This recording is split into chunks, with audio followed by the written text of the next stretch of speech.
तो guys real Madrid ने finally एक ऐसी टीम को जिनसे वो हर साल मिलते रहते हैं एंड एज यूजुअल हर साल की तरह एक सबसे इलीट कंपटीशन से बाहर कर दिया।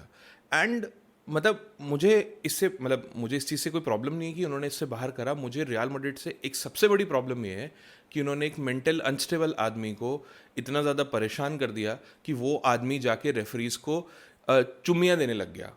जी हाँ, अगर आप लोगों को नहीं पता तो कल पेप गार्डियोला यानी कि द मेंटल अनस्टेबल आदमी जो है, जिस तरीके की वो हरकतें करते हैं, कभी खाली पिच पे बात करने लग जाते हैं, कभी ऐसे ऐसे करके पता नहीं किसी को कुछ समझाने लग जाते हैं, जो उनके और ऊपर वाले के बीच, परमात्मा के बीच का जो कनेक्शन है वो हम समझ नहीं पा रहे हैं। कल भी वो आदमी जो है एक फार्मर बन के आया हुआ था, किसान की तरह। मतलब मुझे बहुत अच्छा लगा ये चीज़ देख के कि जो हमारा यूरोप है, जो हमारी पूरी दुनिया है, वो भी हमारी खेती, किसान, मतलब डाउन टू अर्थ, एकदम ऐसे मशीन में ख़राब हुई शर्ट वर्ट पहन के जो वो कल आया हुआ था। तो आप लोगों को पता है कि नहीं पता, बीच में वो उन्होंने एक नया तरीका ढूंढा है प्रोटेस्ट करने का। तो उन्होंने एक किसी डिसीजन पे प्रोटेस्ट कर रहे थे, तो उन्होंने जाके जो हमारे फोर्थ ऑफिशियल थे जो वहाँ पे खड़े थे लाइन के पास, उनको जाके चुम्मियाँ देनी शुरू कर दी। मतलब Mrs Guardiola, you need to do something, there is something wrong. कुछ यहाँ पे ऐसा गलत हो रहा है। आप प्लीज़ अपने मायके चली जाइए। यहाँ पे ये सब चीज़ें, ये आदमी का जो टेस्ट है बदल चुका है, ही स्विंग्स दी अदर वे। और अजीब अजीब बातें करना, मतलब इसीलिए भी मैंने मेंटल स्टेबल अनस्टेबल बोला। जब मैच खत्म हो गया उसके बाद प्रेस रिपोर्टर, जो प्रेस वाले थे, उन्होंने बोला कि भाई अब तो आपको रियल मैड्रिड ने फिर से हरा दिया और लगता है रियल मैड्रिड आपका सबसे बड़ा कंपटीशन है। मेरा सबसे बड़ा कंपटीशन यर्गन क्लॉप है। आप लोग देख ही नहीं रहे थे। कहाँ से देखेंगे? कहाँ था यर्गन क्लॉप पूरे मैच में? कब खेला लास्ट आपने यर्गन क्लॉप के साथ? अबे जिनके साथ खेल के पिले हो भी, बातें तो उनके बारे में की जाएगी ना। But unfortunately, like I said, I am very angry with real Madrid. आप लोगों के अंदर ह्यूमैनिटी नाम की कोई चीज़ नहीं है। आपने एक कैटलूनिया के अनस्टेबल आदमी को और ज़्यादा जो है मेंटली परेशान किया है। जहाँ से वो आता है, जिस झुंड के साथ वो आता है, आपने उस पूरे झुंड को परेशान करा है। एंड मैं रियल मैड्रिड को कभी भी इस चीज़ के लिए माफ़ नहीं करूँगा। एंड मिसेस गार्डियोला, मेरी वीडियो को दोबारा देखना, आपके लिए बहुत सारी लर्निंग है यहाँ पे। ठीक है गाइज, सो आते हैं मुद्दे की बात पे। सो मुद्दे की बात ये है कि रियल मैड्रिड ने, जैसे कि आप लोगों को पता है, एक, मैं ये तो नहीं बोलूंगा कि बहुत अच्छा मैच खेला, बट मैं ये जरूर बोलूंगा कि एक ओकेश मैच में, जो कि हमें एक्सपेक्टेड था, जैसे कि हमने पिछली वीडियो में बात करी थी, हमें ये चीज़ तो बहुत ही ज़्यादा हद तक एक्सपेक्टेड थी कि ये जो मैच है यहाँ पे 70% पोजीशन वो रखेंगे, उसके बाद बचा कुचा हम रखेंगे, 2-3 शॉट ऑन टारगेट मिलेंगे। बट मैच उतना बुरा नहीं था। बट अनफॉर्चुनेटली हमारे प्लेयर्स की फिनिशिंग ने इस मैच को बुरा बना दिया। नहीं तो ये जो स्कोर लाइन आपको 4-1 की पता लग रही है अभी, ये अप्रॉक्सीमेटली 7-1 या फिर 8-1 भी जा सकती थी। But real Madrid being real Madrid, हम सब कुछ अच्छा कैसे कर लेंगे यार? कुछ तो हम अपना फ्लेवर लाएंगे ना। तो हम एक काम करते हैं, 3 गोल छोड़ देते हैं। देखा, इससे डेडिकेटेड टीम आपको कहाँ मिलेगी, जो ह्यूमैनिटेरियन बेसिस पे एक तरफ आप किसी को मेंटली अनस्टेबल आदमी को परेशान कर रहे हो, दूसरी तरफ आप उसको फिर संभाल भी रहे हो कि ये और ज्यादा कहीं बेहोश ही ना हो जाए, इसलिए हम 3 गोल छोड़ देते हैं। ठीक है, सो ठीक है, nevertheless the point is that as usual Real Madrid अपने मैन सिटी के अगेंस्ट अपनी विनिंग स्ट्रीक रखते हुए, या फिर टकले के अगेंस्ट अपनी विनिंग स्ट्रीक रखते हुए, मैन सिटी को यूसीएल से बाहर कर दिया है। एंड अब आता है रियल मैड्रिड के आगे अगला कंपटीशन, जो कि होने वाला Bayern. I am very excited to watch this match. And I don't know कब है, कब क्या होगा वो मुझे नहीं पता, but I am just saying, आप में से जो बहुत ज़्यादा लोग बायर्न को लेके डरे हुए हैं, मेक सेंस, आप डर सकते हो। The kind of a team they has, Vincent company is doing fantastic job. But सिर्फ एक चीज़ बोलूँगा, there will be a new day, new tactics, new motivation. 50-50 जब नया मैच स्टार्ट होता है, इससे कोई फर्क नहीं पड़ता कि ये टीम कल तक क्या करके आई है, इससे कोई फर्क नहीं पड़ता कि ये टीम कितने मैच हार के आई है। सिर्फ एक चीज से फर्क पड़ता है, आज का मैच कौन कैसे खेलेगा। सो हैव सम फेथ, जब वो टाइम आएगा तब का तब देख लेंगे, अभी उसके बारे में बात नहीं करते हैं। Just wanted to inform you ऐसे ही। तो फिर कल के मैच की सबसे पहले थोड़ा सा डिस्कस करते हैं डिफेंस के बारे में। मैं ऑब्वियसली सबसे पहले कोर्तुआ के बारे में बात करूंगा। फर्स्ट हाफ में ही हैड डिसेंट सेव्स, उसके बाद जो कोर्तुआ है वो इंजर्ड हो गया। अभी तक मुझे उसकी इंजरी का एक्सटेंट नहीं पता। जब सुबह सुबह मैं ये वीडियो रिकॉर्ड कर रहा हूँ, तब तक सिर्फ मैंने कुछ ऐसे र्यूमर्स टाइप ही पढ़े हैं कि इंजर्ड है, ये है, वो है। अभी तक किसी को टेक्निकली सही चीज़ जो है वो नहीं पता। होपफुली ये इंजरी ज़्यादा बड़ी ना हो। आई थिंक उससे थोड़ा पेन में था बिकॉज वो हालन का जो शॉट लगा था उसकी वजह से वो थोड़ा सा मतलब आई थिंक पेन में था। होपफुली एक दो तीन दिन के रेस्ट के बाद या फिर कैसे भी करके मे बी गर्म पट्टी लपेट लेगा या वॉलिनी स्प्रे मार के कुछ भी करके शायद ठीक करके वापस आ जाए, but nevertheless fingers crossed, let's see what when he will be back. उसके अलावा जो गोलकीपर में मुझे बात करनी है दैट इज एंड्रे लूनन। हम इसके बारे में ये चीज़ बहुत पहले भी बात कर चुके हैं। मतलब आई पर्सनली फील भाई this guy deserves the starting position in every match. Unfortunately वो हो नहीं सकता बिकॉज राइट नाउ कोर्तुआ अपनी जिंदगी की सबसे बेस्ट फॉर्म में है, बट इसमें लूनन की कोई गलती नहीं है। I personally want Lunin to leave Real Madrid for his career. I'd be very thankful to him. जिस तरीके की परफॉर्मेंसेज उस आदमी ने दी, जिस तरीके की परफॉर्मेंसेज कल उस आदमी ने दी, मतलब आप सोच के देखो एक आदमी 6 महीने नहीं खेल रहा, 6 महीने के बाद सीधा आता और ऐसी परफॉर्मेंस जैसे कि भाई ये बंदा रोज खेल रहा है। It needs dedication, it shows कि वो बंदा कितनी ट्रेनिंग एंड प्रैक्टिस कर रहा है। And hats off to this guy Lunin. And अभी के लिए तो चलो ये हमारे साथ काफी टाइम तक है, बट अगले सीजन में being a realistic football fan, एक लूनन जो है एक बहुत ही फैंटास्टिक बड़ी टीम को डिजर्व करता है गाइस।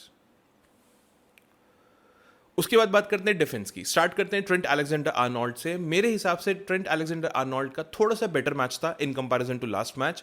डोकू ने शायद शुरुआत में थोड़ा परेशान उसको जरूर करा, बट उसके बाद फेडे वेलवर्डे एंड आर्दा गुलर ने वहां पे आके सपोर्ट करा ट्रेंट अलेक्जेंडर को, और Trent Alexander Arnold was able to keep Doku. Maybe थोड़ा सा अनफॉर्चुनेट था कि जो हालन का गोल लगा वो ट्रेंट अलेक्जेंडर आर्नोल्ड से डिफ्लेक्ट होके गया एंड उसके आगे आके बॉल गिर गई एंड उसने गोल मार दिया। I don't count these things, ये तो बहुत अनफॉर्चुनेट चीज़ें होती हैं, किसी के साथ भी हो सकते हैं, सो मैं उस पॉइंट को बहुत ज़्यादा काउंट नहीं करूंगा।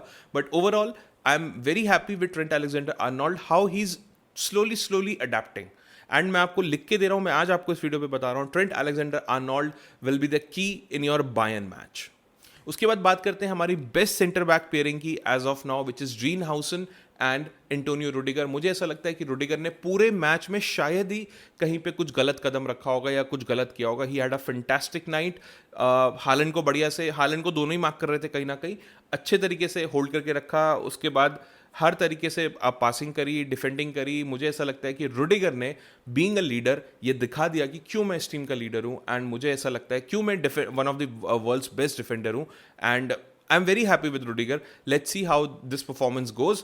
डीन हाउसन शायद एक दो चीजें इधर उधर हुई थी initially, and which is absolutely okay, वो तो सबके साथ ही होता है। पासिंग एबिलिटी इस बंदे की बहुत ज़बरदस्त है, अच्छे अच्छे प्रोग्रेसिव पासेस जो है उसने बना के दिए। उसके बाद डिफेंडिंग अच्छे से करी। मुझे बहुत ज़्यादा कंप्लेंट नहीं है डीन हाउसन से। लास्ट 3 मैचों से ये बंदा बहुत ही फैंटास्टिक परफॉर्मेंस में चल रहा है। ये दिखाता है कि उसको अपना कॉन्फिडेंस जो है वो कहीं ना कहीं किसी हद तक वापस मिल गया है। And I am very touch wood again, I am very happy. I want him, मैंने इसको क्रिटिसाइज किया था पहले as usual, I want him to prove me wrong, hopefully he prove me wrong. उसके बाद आते हैं लेफ्ट बैक हमारे फ्रैन गार्सिया। भाई फ्रैन गार्सिया मेरे लिए सरप्राइज पैकेज है भाई। कल के पूरे मैच में शायद उसने अटैकिंग रन्स नहीं बनाई, शायद उसने कुछ बहुत ज़्यादा अटैकिंग वाइज नहीं करा होगा, बट डिफेंसिवली वाइज उसने चेरकी को होल्ड करके रखा। प्लीज़ मुझे कमेंट करके बताना कि क्या आप लोगों को चेरकी शुरुआत के कुछ मिनट छोड़ के उसके बाद कहीं मैच में दिखा भी, या आपको कहीं उसने थ्रेट पोस्ट करते हुए मिला। Hats off to Fran Garcia, जिस बंदे ने अपनी परफॉर्मेंसेस से चेरकी को रोक के रखा, कंट्रोल करके रखा, जिसकी वजह से बहुत ज़्यादा कॉन्ट्रीब्यूट नहीं कर पाया। इवन सेकेंड हाफ में अटैकिंग वाइज भी जो है फ्रैन गार्सिया ने बढ़िया परफॉर्मेंस दी। ऑलमोस्ट एक क्रॉस दिया था जो अगर कनेक्ट हो जाता विनीसियस जूनियर से तो वहीं पे गोल हो गया था। बट मैं उस चीज़ के लिए इतना खुश नहीं हूँ। मैं इस चीज़ के लिए खुश हूँ कि चरकी जैसे थ्रेट को फ्रैन गार्सिया ने होल्ड करके रखा। तो आई थिंक हम इस चीज़ के साथ आगे जा सकते हैं कि अगर मेंडी हमारे यहाँ से जा रहे हैं तो Fran Garcia and Alvaro Carreras हमारे पास एक fantastic set of left back है, and he deserves all the respect from you guys. अब बात करते हैं मिडफील्ड की। मिडफील्ड में Tchouameni again one of the best performances last 4-5-6 मैचों से, man of the match kind of performance. Track back कर रहा है, टैकल्स मार रहा है, इंटरसेप्शन मार रहा है, आपके लिए हर चीज कर रहा है, चोक कर दे रहा है मैन सिटी को, कोशिश कर रहा है एटलीस्ट जितनी भी बॉल उसके पास है, बढ़िया पासिस कर रहा है, एंड में आपके लिए एक फैंटास्टिक असिस्ट बना के दे रहा है।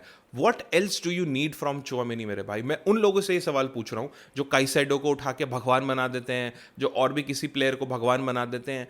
भाई this guy deserves your respect, and ये वही बंदा है जिसको लेने के लिए अगर ये किसी और टीम में होता तो आप आज इसके बारे में बोल रहे थे, रियल मैड्रिड चौमेनी क्यों नहीं खरीद रही है? सो जो आपकी थाली में होता है उसकी रिस्पेक्ट करना सीखो भाई। मैं बहुत टाइम से बार बार सपोर्ट करता आ रहा हूँ चौमेनी को, and I am very happy कि at least he made me proud, and again man of the match kind of performance from Tchouameni. Fede Valverde की बात करें तो फेडे वेलवर्डे शुरुआत के 2-3 मिनट के अंदर एक मौका मिला था इस गेम को खत्म करने का, बट अनफॉर्चुनेटली बहुत ही वियर्ड सी उन्होंने जो है फिनिश करी, जो उनसे तो एक्सपेक्टेड नहीं थी कंसिडरिंग लास्ट हैट्रिक के बाद, बट ठीक है, it's okay. Apart from that मुझे थोड़ा सा वेलवर्डे का इनिशियली जो है ऑफ लगा, मतलब कंसिडरिंग जैसे मैं पहले लेग में गलतियां ढूंढ रहा था, मुझे एक भी गलती वहां पे नहीं मिली, बट कल फेडे वेलवर्डे की मुझे थोड़ी सी 1-2 चीजें ऊपर नीचे लगी, बट लाइक आई सेड, जब टीम कलेक्टिवली ठीक खेल रही होती है तो सारी चीजें ओकेश हो जाती हैं, जब टीम कलेक्टिवली ठीक नहीं खेल रही होती तो थोड़ा सा वियर्ड हो जाता है। But again फेडे Valverde nevertheless the running engine, आगे पीछे होते हुए, ट्रेंट अलेक्जेंडर की हेल्प करते हुए, विंग्स पे भी जाते हुए, अब टीम के ऊपर प्रेशर बनाने की कोशिश करते हुए, एक captain type performance definitely from फेडे Valverde. थोड़ा बहुत ऊपर नीचे चलना है, इट्स एब्सोल्युटली ओके, इतने मैचेस बैक टू बैक खेल रहे हैं यार, रेस्ट भी नहीं मिल पा रहा होगा, so it's completely fine, but yes Federico Valverde could have done better. उसके बाद आते हैं आर्दा गुलेर। आर्दा गुलर से कल भाई मैं बहुत ज़्यादा इंप्रेस हुआ। जो आपका पहला मैच था, जो पहला हाफ था, उसमें जब आपको टेम्पो स्लो डाउन करना था, it was Arda Guler who helped you to slow down the tempo. उसने बढ़िया से आपके लिए पासेस बनाए जहां पे रिक्वायर्ड थे, उसने ट्रैक बैक करा, रनिंग करी, सब कुछ करा, मतलब जो kind of a defensive role जो है पिछले 1-2 मैचेस से आर्बेलोवा ने उसको दिया है, he performed pretty well in that role. The only thing जहां पे मैं थोड़ा सा वरिड हूं, क्या ये डिफेंसिव रोल आगे भी चलता रहेगा? क्या आप आर्दा गुलर को जो kind of a Turkish Messi बोला जाता है, क्या आप उसको टर्किश जाबी अलोंसो या कैसेमीरो बना दोगे? This is a very weird part for me, क्योंकि रियल मैड्रिड में एक रीच चलती है कि जो प्लेयर जिस पोजीशन में अच्छा खेल रहा है उसको वैसे ही खिलाते रहो, but I want him to play better in the attacking role, not in this defensive role. अभी हमारे लिए मजबूरी में, या फिर आप कैसे भी कह लो कि सिंक बैठा हुआ है आर्दा गुलर। Again I think third match होगा, सेकंड मैच में तो फैंटास्टिक गोल भी मारा, थर्ड मैच में one of the best performances जो है वो मुझे यहाँ पे देखने को मिली, एंड आर्दा गुलर deserves all the praise and respect from you guys भाई। उसके बाद थक गया था काफ़ी, 73rd मिनट के आसपास जो है आई थिंक सब्स्टिट्यूट हो गया था with कामाविंगा if I am not wrong, but उस टाइम तक उसने रियल मैड्रिड के लिए काफी अच्छी परफॉर्मेंसेस दी थी। उसके बाद बात करते हैं थियागो पटाश। कल का मैच शायद उतना अच्छा नहीं था जितना, ये मेरी एनालिसिस है, जितना मैंने शायद फर्स्ट लेग में देखा था, बट स्टिल उतना अच्छा नहीं होने का मतलब ये नहीं कि वो खराब खेला। I think he did almost every possible thing अच्छे से। जो है मुझे एक चीज़ इस बंदे की बहुत पसंद है कि जब भी रियल मैड्रिड को प्रेस कर रहे होते हैं भाई, ही हैज़ दैट कामनेस कि बॉल इधर से उधर करके पास निकाल लेगा, या कोई ड्रिबलिंग कर लेगा, या कुछ कर लेगा। This shows the confidence, this shows कि भाई बंदे के अंदर एक स्किल है। एंड थियागो पटाश ने कल उतना डिसअपॉइंट मुझे नहीं किया, कुछ 1-2 जगह पे मुझे लगा कि he could have done better, but end of the day पूरी टीम ही थोड़ी वियर्ड खेल रही थी रियल मैड्रिड की। सेकंड हाफ देखो तो आप ऐसा हो गया था कि मुझे वॉच अलॉन्ग में भी नींद आने लग गई थी, एंड आई वाज लाइक कि भाई कब खत्म हो तो मैं खेलूं, कब सोऊं मैं, कब खत्म हो तो सोऊं।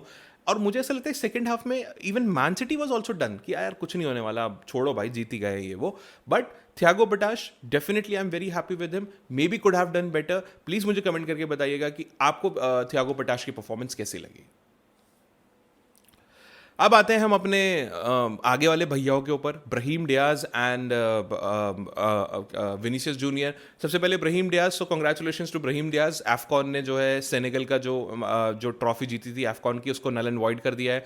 नाउ 3-0 विन मिल गई है मोरक्को को, so Morocco are the AFCON champions now. Congratulation भाई, आपका काफ़ी बड़ा रोल है उसमें। मैं उस कॉन्ट्रोवर्सी में नहीं जाऊँगा क्या हुआ क्या नहीं, वो मेरा टेक नहीं है यहाँ पे बात करने का। So yesterday again Brahim Diaz had a fantastic night। Ruben Dias को तो उन्होंने पोर्चुगल भिजवा दिया भाई, मतलब दिस गाय। और उसके बाद एक शॉट ऑन टारगेट भी था जो डोनारुमा ने सेव कर लिया।